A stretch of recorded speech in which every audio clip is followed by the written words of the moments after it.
여러분, 혹시 매일 출퇴근하시면서 혹은 지금 창밖을 보면서 건물들 지붕 모양 유심히 관찰해 보신 적 있으신가요? 오늘은 아주 흥미로운 자료를 바탕으로 우리가 밥 먹고 잠자는 이 평범한 건물들 속에 숨겨진 고대 동양 철학의 비밀을 파헤쳐보려고 합니다. 그냥 평범한 디자인인 줄 알았던 지붕이 사실은 우리의 삶을 지배하는 엄청난 규칙을 품고 있다면 믿으시겠어요? 오늘 우리가 함께 살펴볼 흐름은 이렇습니다.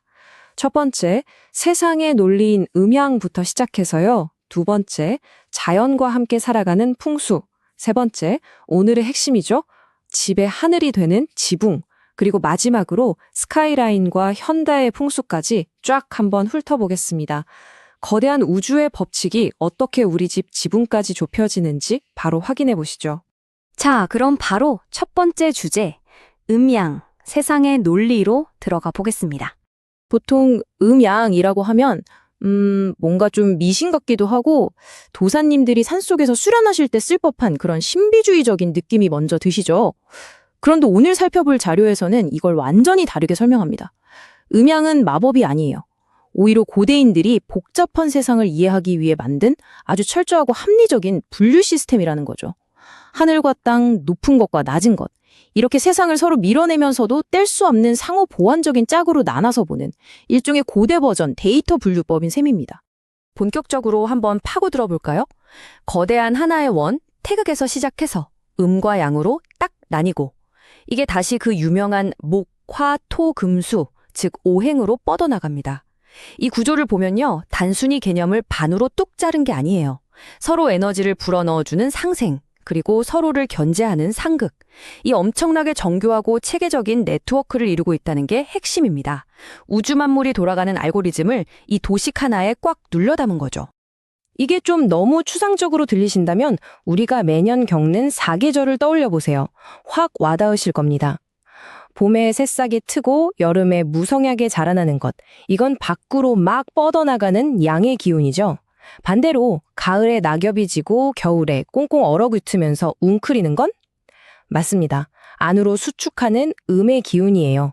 그러니까 계절이 바뀐다는 건 이 음양이라는 거대한 톱니바퀴가 아주 자연스럽게 착착 맞물려 돌아가고 있다는 뜻인 거죠. 자, 그렇다면 이 거대한 자연의 흐름 속에서 우리 인간은 어떻게 적응하며 살아야 할까요? 두 번째 주제, 풍수, 자연과 함께 살아가기입니다. 앞서 말씀드린 그 음양의 논리를 우리가 실제로 밥 먹고 자는 이 현실 공간에 싹 적용한 게 바로 풍수입니다. 자료에 나오는 전통 풍수의 핵심 원리는 의외로 심플해요. 우리가 사는 집을 거대한 우주의 에너지를 온전히 담아내는 그릇으로 보는 겁니다. 집을 어디에 지을지, 어느 방향으로 앉힐지, 방은 어떻게 뺄지.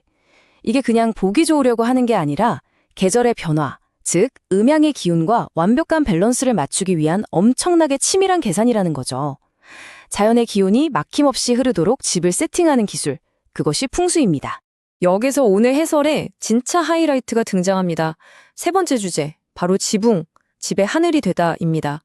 풍수와 음양을 따질 때 건물의 다른 어떤 곳보다 가장 중요하게 생각하는 게 바로 이 지붕이거든요.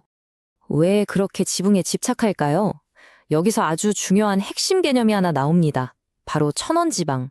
하늘은 둥글고 땅은 네모지다는 뜻이죠. 옛사람들은 우주를 그렇게 이해했어요. 자, 이걸 건축에 그대로 가져와 볼까요? 네모 반듯한 땅 위에 집을 짓고 그 위에 둥그스름한 지붕을 탁 얹습니다.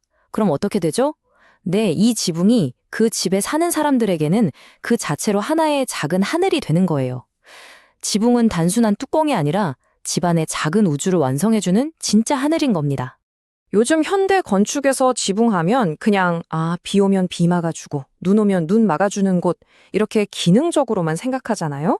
그런데 전통적인 관점에서는 완전히 다릅니다. 이 문헌이 강력하게 주장하는 지붕의 진짜 역할은 일종의 거대한 에너지 수신기라는 거예요. 하늘에서 쏟아지는 그 맑은 기운, 생기를 쫙 빨아들여서 그 아래 사는 사람들에게 모아주는 역할을 한다는 거죠.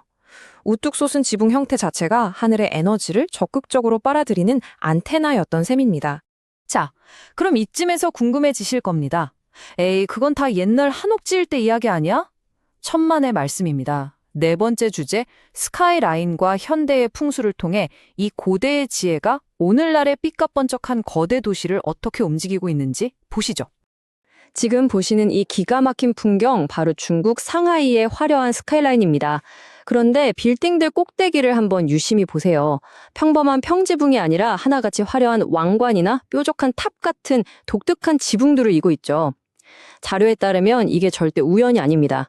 이 지붕들은 하늘의 기운을 받아 부와 성공을 거머쥐겠다는 의지, 그리고 자신들의 파워를 과시하는 아주 노골적인 현대판 풍수의 결과물이라는 거예요.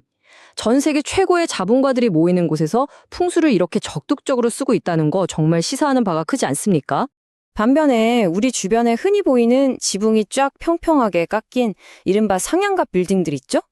자료에서는 이런 무국적 형태의 건축물들에 대해 꽤 날카로운 비판을 제기합니다.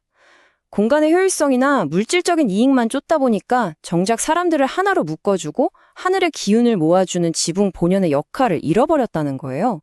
지붕이 없으니 건물의 에너지가 뿔뿔이 흩어진다는 분석이죠. 물론 실용성 100%의 현대 건축과 에너지 중심의 전통 풍수, 어느 쪽이 무조건 옳다 편을 들 수는 없겠지만 건축을 바라보는 이런 시각 차이는 확실히 흥미롭습니다.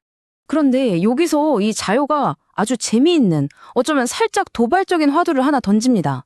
요즘 진짜 많이들 하는 현대 건축 트렌드, 바로 친환경 옥상 정원인데요. 빌딩 옥상에 흙 덮고 나무 심는 거, 우리 다들 엄청 긍정적으로 보잖아요. 그런데 고대의 풍수 철학은 이 옥상 정원을 어떻게 평가할까요? 네, 원자료의 시각은 꽤나 충격적입니다. 풍수지리에서는 집의 하늘 역할을 하는 옥상에 흙을 덮고 나무를 심는 걸 극도로 꺼린다고 해요. 왜냐고요? 사람 머리 위에 흙을 덮는 행위, 그걸 바로 무덤, 즉 죽은 자의 집을 만드는 것과 똑같이 해석하기 때문입니다. 하늘의 밝은 양의 에너지가 쏟아져 들어와야 할 통로를 흙으로 막아버리니까 건물 전체에 무겁고 어두운 음의 기운만 꽉 차게 된다는 논리죠. 결과적으로 그 공간에 있는 사람들의 활기찬 생명력이나 사회활동을 방해할 수도 있다는 정말 파격적이고 서늘한 시각입니다.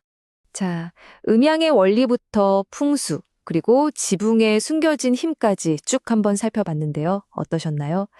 매일 무심코 지나치던 뻔한 콘크리트 건물들이 이제 조금은 다르게 보이실 겁니다. 오늘 이 해설을 마무리하면서 여러분께 질문을 하나 남기고 싶어요. 지금 여러분이 일하고 계신 그 공간, 혹은 오늘 밤 잠들 그 건물의 지붕은 어떤 모양을 하고 있나요? 과연 그 지붕은 하늘의 어떤 에너지를 여러분에게 전달해주고 있을까요? 오늘 퇴근길에 혹은 밖을 나설 때 스카이라인을 한번 유심히 올려다보시길 바랍니다. 분명 어제와는 다른 건축물들의 새로운 메시지가 보이실 겁니다. 그럼 오늘 준비한 내용은 여기까지입니다.